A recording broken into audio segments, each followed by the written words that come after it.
They're lifting isolation for a lot of people in Texas. Texas is opening in a big way. They're in phase 2 right now of opening up that state. Lots of businesses. They're moving slowly, it looks like, but they're moving judiciously. They're moving smartly. And we're pleased that Governor Greg Abbott, the Republican governor of Texas, is with us tonight. Hello, sir. Welcome to Newsmax. How you? Great to be with you. It's great to be in a state where we are getting back to business right now. Yeah, it's about time. Tell us a little bit about what happened today. Today was a big day. It was a big day.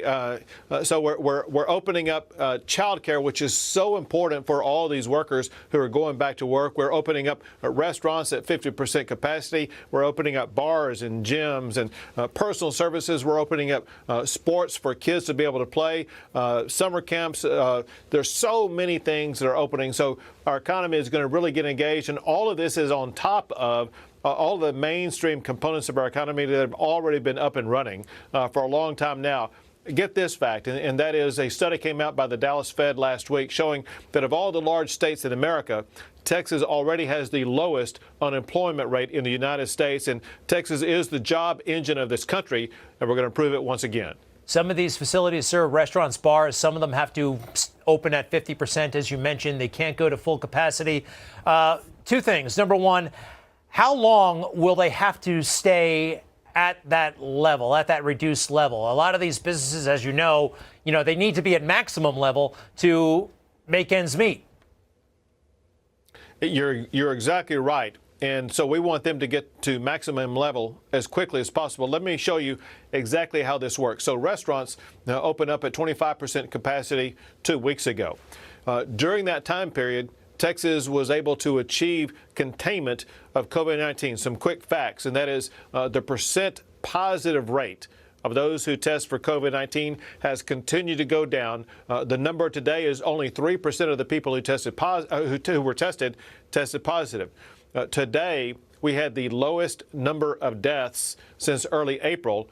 Yesterday, we had the lowest number of COVID hospitalizations since mid-April. And so our trends are going the right way, and that allowed us to open up even more. If we can continue those trends, Texas will continue to open up more. You've seen the stories, though. They talk about spikes in the number of cases. It seems to always happen right around when a red state makes the decision to open up. Two things on that. The increased testing that you mentioned, there are going to be more cases. But some have wondered if this is not some sort of media pushback as well. Some folks in the media seem kind of invested in prolonging this crisis. And I'm curious what your thoughts are. The stories about as soon as the state announces bold plans to open up, there seems to be a spike. Right. It's comical because you are correct. Because it seems like whenever these announcements come out, there's some horror story, there's a spike in deaths. Understand what I just told you earlier, and that is today we have the lowest number of deaths since early April, so in far more than a month. Mark my words, there will not be one mainstream media that has as their lead, Texas opens up with a spike down in the number of deaths in the state of Texas. What's your sense? I have a prediction, but what's your sense? Will people come out now that you have basically opened up partially the state? Are they going to wait a few weeks? Do they want to make sure it's okay? The coast is clear. Somebody invited me to dinner in Connecticut. They're opening up soon. And then they change their mind. Why don't we wait? Why don't we wait on that? Wait a little bit longer. Let other people be the guinea pig. Do you sense any reluctance among the people? Listen, there's always some reluctance, and it's a slow process when people have been facing headlines like what they've been facing, and when they see the death toll, especially in places like New York and New Jersey and some places like that. So there are some clear reasons why some people are afraid of this. Once they get out and once they see safe practices employed by these businesses, they may be more comfortable. I've been out dining 4 times, for example, and every time I've been out to eat at a restaurant, I see safe practices used by these restaurants. And it's that type of activity by the businesses that will encourage customers to return. I hear no more menus, by the way. They give you that big menu and they'd want it back. It's going to be paper menus or chalkboard, whiteboard, that kind of thing. Hey, you do have some hot spots. Not all of Texas is opening up. Tell us, if you could, Amarillo is still in trouble, my understanding, in El Paso.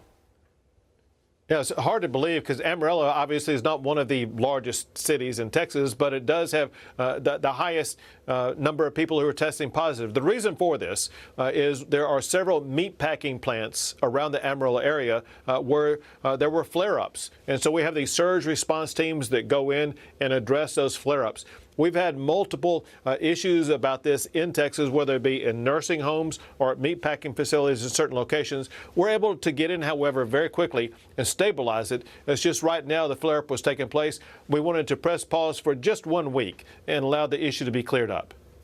Amarillo, Texas. Good people there, by the way. If you're wondering, you can drive from New York City to Amarillo, Texas, nonstop in 36 hours. I know because I did it. Oh, Lord. Yeah. I had to be across country for Marine Corps duty, Yuma, Arizona, and that's how far we made it before I had to sleep. Thank you very much, Governor Abbott. Appreciate it. God bless Texas. God bless Texas. Take care. Okay, you too. You just watched Newsmax TV, America's fastest growing news channel, now in 65 million homes. Get Newsmax TV on all the major cable systems or go to NewsmaxTV.com and click on the Find Newsmax tab to locate us. Remember, Newsmax TV, we're real news for real people.